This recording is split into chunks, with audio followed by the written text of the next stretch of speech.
Pendant cette période de crise, plusieurs partis politiques apportent leur soutien au gouvernement de la République démocratique du Congo pour éradiquer la pandémie. C'est le cas du Front commun pour le Congo de proposer 10 solutions à l'équipe de la riposte pour effectivement rendre efficace la communication. Pour en parler dans ce studio et plus précisément dans ce magazine d'information, nous recevons pour vous Tony Hello, qui est communicateur du FCC. Bienvenue, Monsieur Tony. Merci pour l'invitation. Voilà, le FCC a proposé 10 solutions pour certainement rendre efficace la communication.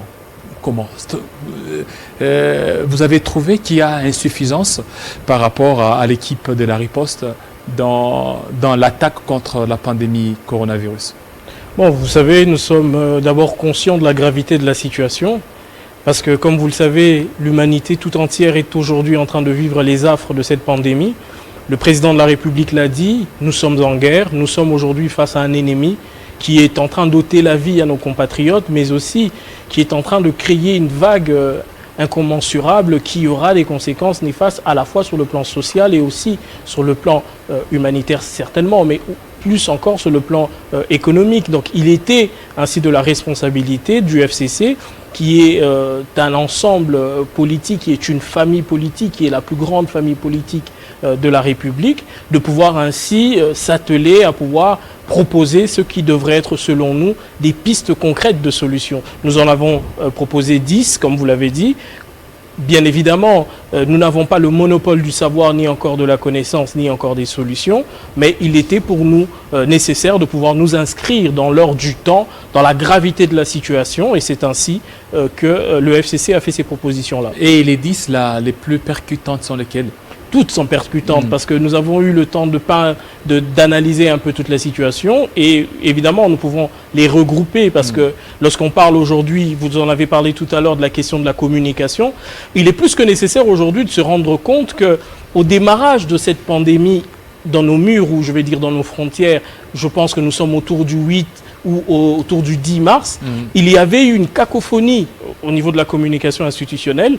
Le ministre de la Santé s'était emballé, ou je vais dire emballé les pinceaux avec plein d'informations qui malheureusement ont été malheureusement balayées par la suite. Ça crée une cacophonie, ça crée un doute qui malheureusement a entraîné une vague de scepticisme au sein de notre société. La plupart de nos compatriotes ont douté de la véracité de cette pandémie parce que simplement, on leur disait une chose à 12h et à 13h, il y avait une nouvelle information contradictoire et on a compris que cette désinformation ou cette maladresse a entraîné malheureusement une attitude qui a été meurtrière. Aujourd'hui, nous sommes à peu près à 24 décès pour à peine 25 guéris. Et nous sommes aujourd'hui à un rendement de 332 personnes contaminées dans notre territoire avec 5 provinces. Ça veut dire quoi? Ça veut dire que notre gouvernement ou notre communication a failli, d'où la nécessité pour nous, comme FCC, de pouvoir le dire et de dire qu'il faudrait un réajustement communicationnel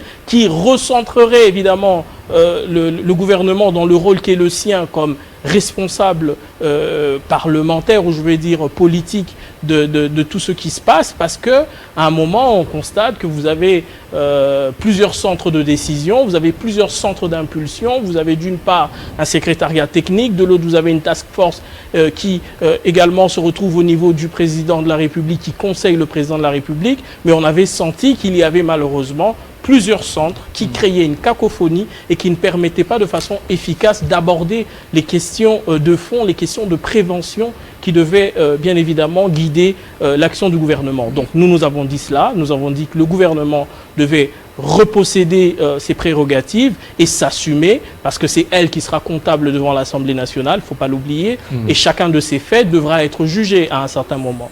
Et d'autre part, il était nécessaire aujourd'hui qu'on laisse au gouvernement de la République la responsabilité politique de pouvoir faire les engagements constitutionnels oui, est-ce que vos propositions sont vraiment prises en compte par rapport à ce qui se passe en République démocratique du Congo ou bien le gouvernement a trouvé d'autres issues outre que ce que vous avez proposé? Non, les propositions ont été faites. Je pense que nous sommes un peu... oui, en tant qu'analyste, hein, c'est-à-dire est-ce que certainement le gouvernement... Au-delà de l'analyse, il y a également la responsabilité politique, parce que le FCC, c'est le coordonnateur national du FCC qui signe ce communiqué de proposition. Donc ça veut dire que tout membre du FCC endosse ses responsabilités, ses engagements-là ou ses propositions, donc dans cette mesure-là. Mais il est aussi de bonne loi de dire que nous devons aujourd'hui travailler à inciter notre gouvernement à améliorer la prise en compte de ces propositions, parce que le temps urge. Nous avons également parlé de cette question de la prise en charge des médecins en termes de motivation. Nous avons également parlé de cette question qui est cruciale aujourd'hui. Vous avez vu, on a parlé du confinement de la Gombe. Vous avez à peu près 89 000 habitants dans la commune de la Gombe. Permettez-moi cet exemple. On a confiné la Gombe pendant près de 2 semaines. Nous sommes en train de tendre à la fin. Combien de tests on a pu faire dans les domiciles des habitants de la Gombe? Ils ont dit qu'ils ont fait plusieurs tests. Non, on a parlé de 60 tests. Voilà, 60 dans tests, les maisons. Oui, c'est plusieurs quand même. Non, plusieurs. Attendez, le ratio, il est vraiment infiniment donc 60 tests et qu'ils ont trouvé qu'il y a 2 personnes qui seraient contaminées. Mais oui, mais qu'allons-nous faire des 89 000 autres personnes, même 88 000 autres personnes? Allons dans l'absolu du ridicule. Ça veut dire qu'il y a un problème. Il faut, et ça le FCC l'a dit, il faut aujourd'hui intensifier la question des tests. Dans d'autres pays, un peu comme la Corée du Sud, vous pourriez le voir, ils ont homologué un certain nombre de tests rapides qui ont fonctionné, qui ont permis un dépistage oui, il y a eu les tests rapides ici, comme par exemple à Lubumbashi, mais ces tests rapides n'est pas pris en compte par le gouvernement. Voilà, il faudrait aujourd'hui qu'il y ait une homologation. Il faudrait aujourd'hui qu'il y ait un travail de fond pour qu'on utilise le bon test et que celui-ci soit mis à la disposition du secrétariat technique pour accélérer notre capacité de dépistage. Parce que c'est l'autre volet du succès de la riposte, ce serait également dans ce volet-là de dépistage. Si aujourd'hui l'INRB ne devrait se limiter qu'à peu près à 132 tests journaliers, c'est insignifiant par rapport aux besoins. Nous n'avons qu'un seul laboratoire pour à peu près 26 provinces. Ça pose un problème. J'ai suivi l'éminent docteur Mukwege qui demandait à ce qu'il y ait un laboratoire au niveau de Bukavu. Je pense que c'est nécessaire qu'il y ait cette prise en compte de ce volet-là. Ça faciliterait le travail de l'équipe de riposte parce que nous pourrions ainsi dénicher les personnes malades et ainsi, pour ceux qu'on peut guérir ou garder chez eux à la maison, le faire, mais ceux qui seront dans les hôpitaux, avec les fonds qui seront alloués, améliorer la prise en charge. Mais tout ça, c'est le moyen. Vous n'avez qu'à regarder seulement pour l'INRB qui a été construit, le moyen qui sont partis. Et vous demandez pour le moment qu'on puisse encore implanter un autre institut national de recherche biomédicale au niveau de Bukavu, ça prend du temps. Ça va prendre du temps aussi, le moyen. Vous ne voyez pas que tout ça, ça demande aussi beaucoup de moyens que des paroles. Non, mais c'est cela. Et je pense que le gouvernement de la République doit pouvoir prendre la gravité de la situation. Les moyens, ils sont là. Il faudrait maintenant qu'il y ait une réqualification de certains postes de dépenses. Nous espérons qu'avec la reprise des plénières au niveau de l'Assemblée nationale et du Sénat, il va rapidement être proposé par le gouvernement de la République une loi corrective qui serait bien évidemment présentée afin de pouvoir améliorer le budget. Pourquoi? Parce qu'il y a nécessité. Il faut réqualifier notre budget, il faut faire les amendements, les ajustements nécessaires afin de faire une meilleure affectation de nos revenus. Évidemment, avec la question de la chute des recettes fiscales et parafiscales, il est vrai que la caisse de l'État a beaucoup subi et malheureusement, nous risquerons de ne pas trouver grand-chose. Ouais. Voilà, vous êtes du FCC. Le FCC détient le nombre élevé des ministres dans le gouvernement de Sylvestre Ilunga Ilunkamba. Il faut normalement qu'il y ait un suivi. Est-ce que vous faites le suivi de vos propositions? Si ces positions seront certainement prises et respectées, parce que sur les 66 ministres, il y a un nombre élevé du FCC. Ben oui, vous savez, la situation, c'est un peu comme, pour permettre une bonne compréhension pour ceux qui nous regardent, nos compatriotes qui nous regardent, nous avons fait des propositions comme étant famille politique, le coordonnateur l'a fait, et nous avons nos joueurs sur l'espace de jeu qui sont engagés à nous trouver des résultats. nous, un peu comme le sélectionneur, le coach, nous sommes, nous, à la vue de ce jeu qui est en train d'être fait. Nous avons l'avantage de voir la globalité du jeu et de voir également les performances de tout un chacun. Et en tant que sélectionneur ou en tant qu'entraîneur, nous gardons la liberté de faire des suggestions, de faire des ajustements lorsque cela sera nécessaire. Aujourd'hui, ces propositions doivent être évidemment prises dans ce cadre-là. Nous avons certes un gouvernement de coalition, mais ce gouvernement nous engage ou ne nous empêche pas aujourd'hui comme famille politique de pouvoir porter notre voix lorsque nous sentons qu'il y a péril en la demeure. Et c'est ce que nous avons fait et nous vous assurons que ces propositions que nous avons faites, nous les avons transmises aux ministres qui, dès l'instant où ils sont investis de ce pouvoir, il faut le rappeler, ne sont plus les commis du FCC, mais sont les commis de la République. Donc, ils se doivent évidemment de pouvoir d'abord s'engager dans les ministères qui est le sien, et évidemment de prendre en compte les points de vue de notre famille politique, comme celle des autres. Il faut réellement faire vivre l'idéal républicain au-delà des considérations partisanes. Voilà, au-delà des considérations partisanes, mais il y a aussi un problème. Outre l'aspect sanitaire, il y a cet aspect politique qui s'était invité au débat, c'était le Congrès. Le Congrès, jusque-là, la Cour constitutionnelle a déclaré conforme la déclaration de l'état d'urgence. Est-ce que c'était un camouflet pour le FCC?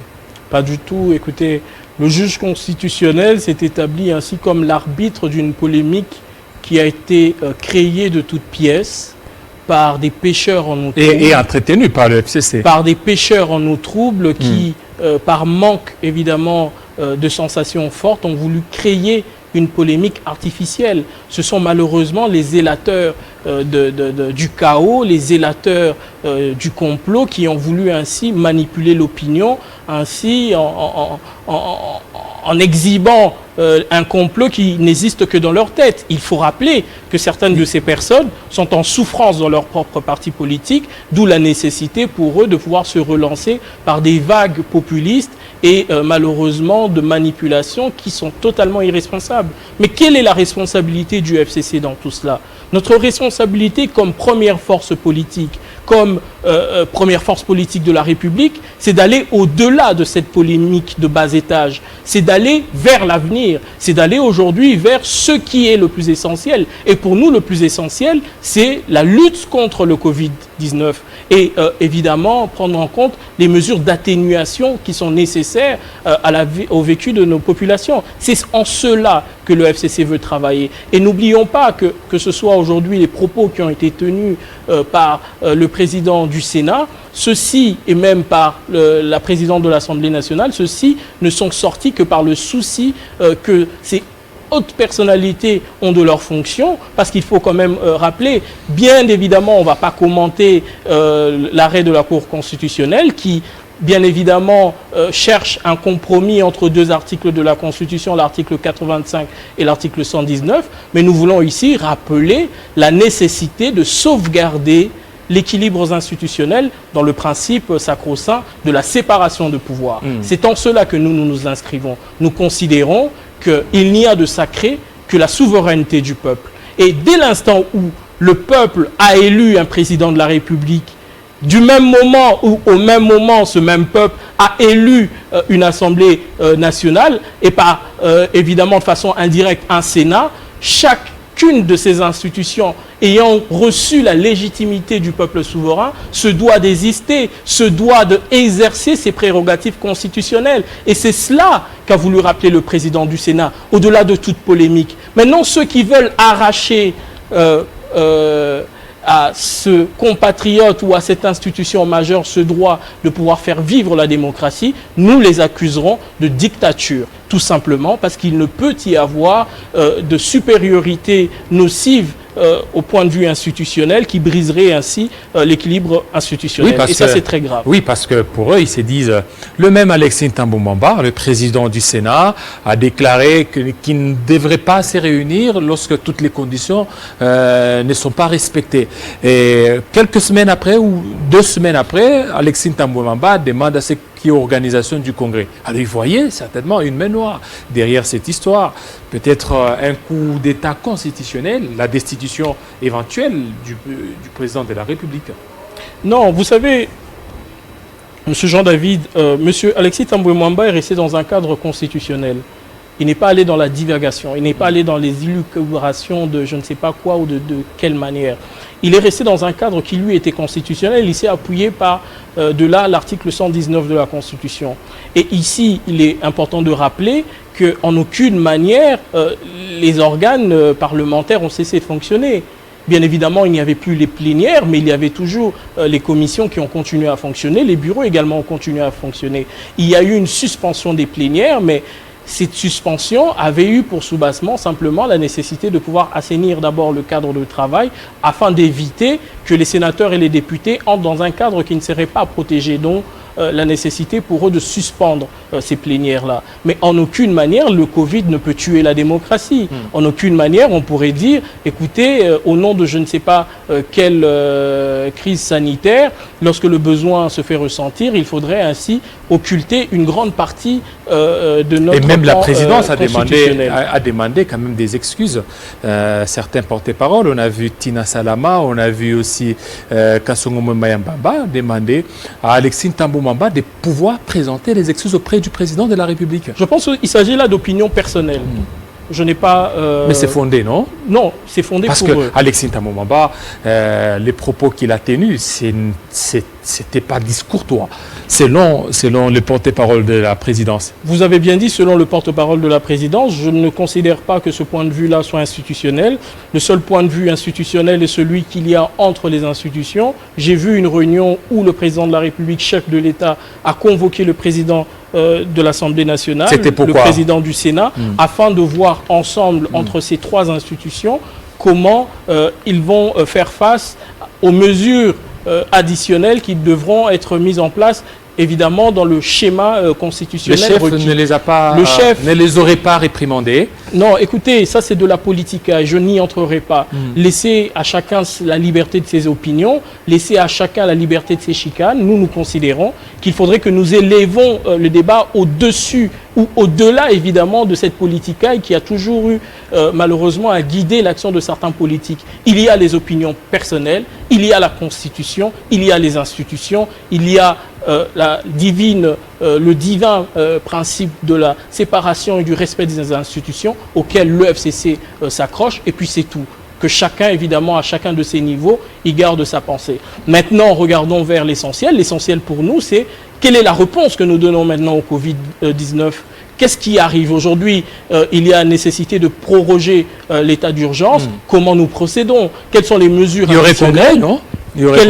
Quelles sont les mesures additionnelles qui, évidemment, devront être mises en place? J'ai suivi qu'il y a eu un conseil de ministres qui a adopté un projet d'ordonnance additionnelle. Nous considérons que c'est une première étape qui devrait, évidemment, s'aligner à la procédure constitutionnelle. Aujourd'hui, il est plus que temps qu'on puisse dépasser ce débat de personnes et aller dans les prescriptions. Il y a le port obligatoire de masques, c'est suffisant pour aussi lutter contre le Covid-19.